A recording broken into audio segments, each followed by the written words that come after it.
Ok. Bom dia, obrigado pela presença de vocês. Nós vamos estar batendo um papo agora sobre o controle de parasitos, com foco em carrapato. É importante para a gente comentar com vocês que o importante desse tema aqui é essa palavrinha aqui, ó, estratégica ou estratégia. Na realidade, nós vamos estar falando de uma estratégia de controle de parasitas. Porque sem uma estratégia, ou seja, sem informações importantes da vida desse inimigo, certamente a gente não vai ganhar essa guerra, ok? Então a gente vai estar mostrando uma visão estratégica sobre o controle de parasita. E na verdade, nós não estamos querendo inventar a roda, não. Esses conceitos ou essas tecnologias já existem. O que a gente quer é informar vocês e que vocês pratiquem esse tipo de controle. Mas será que controlar carrapato é importante? Certamente que é. Por quê? Por causa dos prejuízos que esse parasita causa à propriedade rural. Tá? E esses prejuízos vêm, primeiro, em forma de perda de performance ou perda de desempenho dos animais. O que a gente vê por exemplo, animais jovens, novilhas, com comprometimento de crescimento. Isso faz com que esses animais entrem mais tardiamente em reprodução e lactação também, e aí você vai ter um prejuízo ou uma diluição do seu lucro ao longo do tempo. E se a gente fala em animais adultos, a gente vai ter uma perda de produção leiteira como efeito direto. Além disso, toda vez que a gente tem um problema relacionado à presença de parasitas, o que a gente faz? Enfia a mão no bolso, vai lá e compra produto e começa a aplicar esse produto nos animais, a gente tem mais um gasto, agora com medicamentos. E o uso incessante, ou o uso de uma forma maciça, sem critério técnico, tem levado ao aumento da resistência parasitária. Isso é mais um prejuízo que a gente tem e que não dá para a gente mensurar isso daí, ou traduzir isso em reais, né? Mas certamente é um prejuízo. E tem levado muitas fazendas a uma falta de opção de produtos parasiticidas para controle parasitário, principalmente em relação ao carrapato. Além disso, o carrapato ainda transmite a tristeza parasitária, né, que é o complexo babesiose anaplasmose, que muitas vezes faz com que a gente perca animais, porque levam muitos animais, principalmente jovens, à morte, né? Só para vocês terem uma ideia de um valor, uma ordem de grandeza do que se gasta com produto veterinário, praticamente 52% do que se gasta com produto veterinário no Brasil, ou 50%, em grande parte das fazendas, isso aqui é o mercado veterinário geral, mas a gente pode extrapolar isso para a fazenda, basicamente é para controlar parasita. Entenda-se carrapato, porque o grande parte aqui é para controlar carrapato. Ok? Então é um número muito grande, ou seja, nós estamos gastando muito e estamos gastando mal. Vamos lá? E por que a gente está perdendo essa luta então para o parasita, né? Para o carrapato? Primeiro, falta de conhecimento do parasita. Eu queria que vocês entendessem duas informações. Não quero que vocês aprendam o ciclo do carrapato, não sei, esquece. Eu quero que duas informações eu gostaria que vocês levassem daqui. Primeira, 95% do carrapato está na pastagem, não está nos animais. Só 5% está nos animais. Segundo, o carrapato tem uma capacidade de sobrevivência, dependendo da fase do ano, de até 5, 6 meses sem se alimentar, no pasto. Tá? A gente entendendo isso, a gente começa a entender o porquê do controle estratégico. Ok? Outra coisa que faz com que a gente esteja perdendo esse controle, combate sem critério técnico. Quando eu trato quando eu vejo, está errada essa resposta. Uso prescritores não habilitados para me informar. Nós temos que procurar o veterinário, ele é o profissional mais habilitado para informação, né? Entender que há uma resistência parasitária crescente hoje no campo. Isso, se não for trabalhado de uma forma mais correta, essa resistência vai crescer. Entender que existe variabilidade epidemiológica de fazenda para fazenda, muitas vezes. E isso impacta em situações onde o que acontece numa fazenda, na outra, às vezes vizinho de cerca, não acontece no vizinho, ok? Práticas de controles erradas, dosificações erradas, tudo isso tem levado ao fato da gente começar a perder essa luta pro carrapato. E o que a gente pode fazer então para resolver tudo isso daí? Trabalhar em forma de programa. Programa é o nome do jogo. Se a gente não começar a concatenar todas as ações de uma forma mais programada, e trabalhar só na emergência, certamente a gente vai ter a situação cada vez mais piorada. Por quê? Porque a resistência é implacável. Ela vem, está vindo e vai vir, né? Vamos lá. Vamos entender um pouquinho por que chegou nessa situação toda de alta parasitose dentro das fazendas. Primeiro, Muitas das decisões que foram tomadas visando aumentar a produção jogaram a favor das parasitoses. Por exemplo, mudar ou sair de um bicho mais rústico para um bicho mais produtivo. Tá? Não estou falando que isso é errado. Eu estou falando que o errado é tratar esse cara aqui como esse.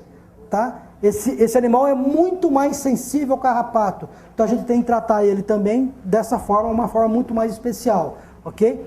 Próximo. As pastagens, o fato hoje de se trabalhar com animais, muitos animais por área, eu aumento a chance da minha vaca encontrar o carrapato ou o verme. Entende? Então, é uma decisão que eu tomei fazer isso aqui? Tá errado? Não. Tá errado eu tratar esse sistema como se fosse esse aqui, na larga. Um animal lá, outro lá, onde a chance de encontrar era muito pequena. Eu mudei o meio ambiente e joguei a favor da parasitose. Então, eu tenho que tomar cuidado com isso. Uma outra situação, o uso de pastagens melhoradas faz com que o parasita tenha uma cobertura vegetal aqui que protege ele dos raios solares. Então ele é mais protetor. Então tomar cuidado com isso também, tá? Para evitar dissabores aí. Não adianta você ter o melhor produto do mundo. Se você não tiver uma estratégia, você vai perder o jogo, como muita gente está perdendo. Por quê? Porque pensa que apoia, usa de muleta só isso, só um produto bom. Um produto bom não é tudo, você tem que ter uma estratégia. E a estratégia chama controle estratégico. Por quê? Porque são medidas ou ações programadas para que você tenha o máximo possível de resultado positivo sobre o carrapato. E ela basicamente trabalha com dois tipos de tratamento. O tratamento estratégicos, numa determinada fase do ano, e tratamentos táticos, numa segunda fase do ano. O tratamento estratégico, ele segue um planejamento prévio, nessa fase do ano.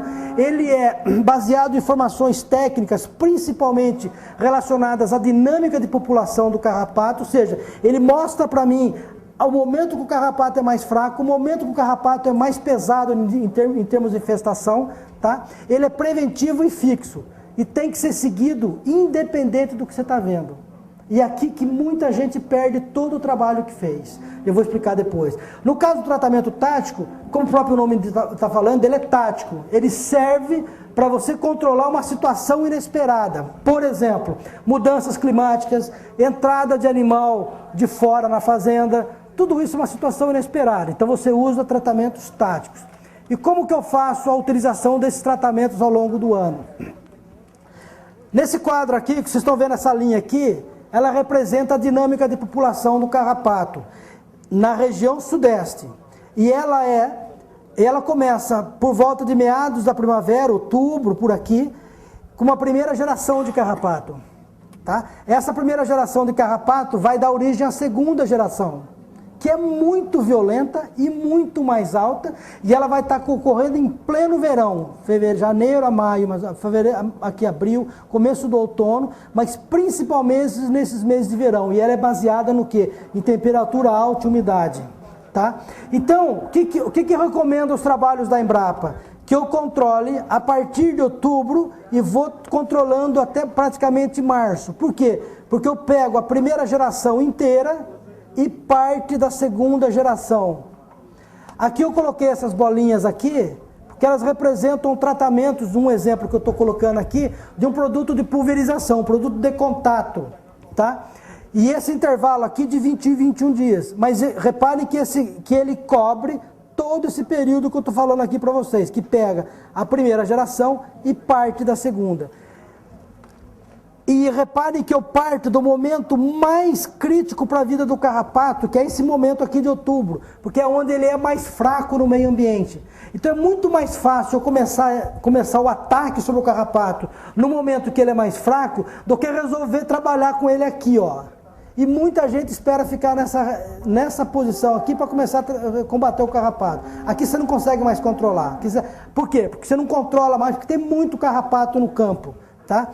Então é importante que eu tenha esse entendimento. Aqui eu dei um exemplo de produtos de contato, mas eu poderia usar um produto, por exemplo, injetável. A Pfizer tem um produto aí que pode ser usado também no controle, sozinho ou então associado também com alguns tratamentos mas durante esse período aqui, durante esse período aqui. E isso é muito importante. Por quê? Porque é esse período o período mais crítico.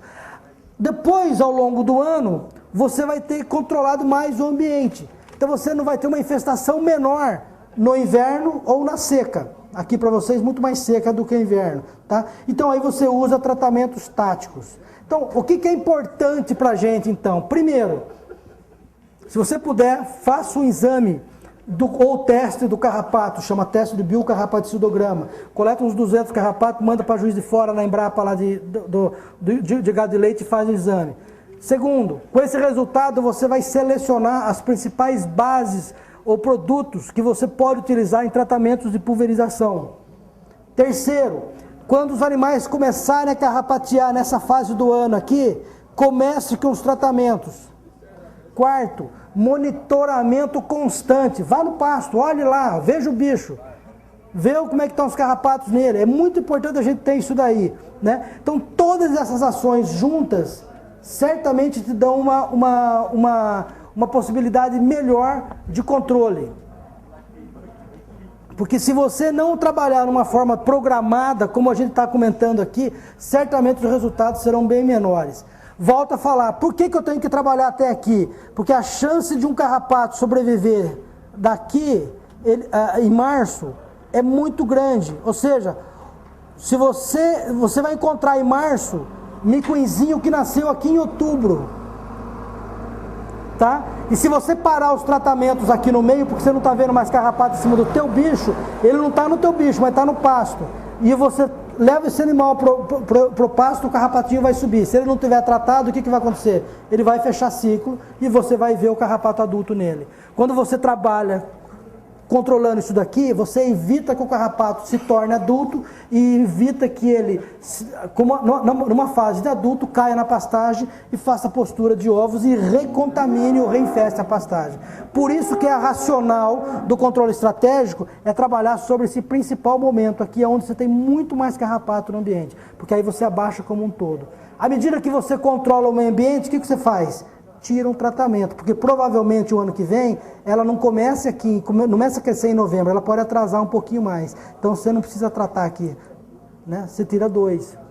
Então é melhor do que você pegar e aumentar o intervalo de 21 passar para 35. Então tira, porque a hora que você contar todos os tratamentos no final do ano e dividir pelo número de tratamentos, você vai ver que o intervalo ficou bem maior.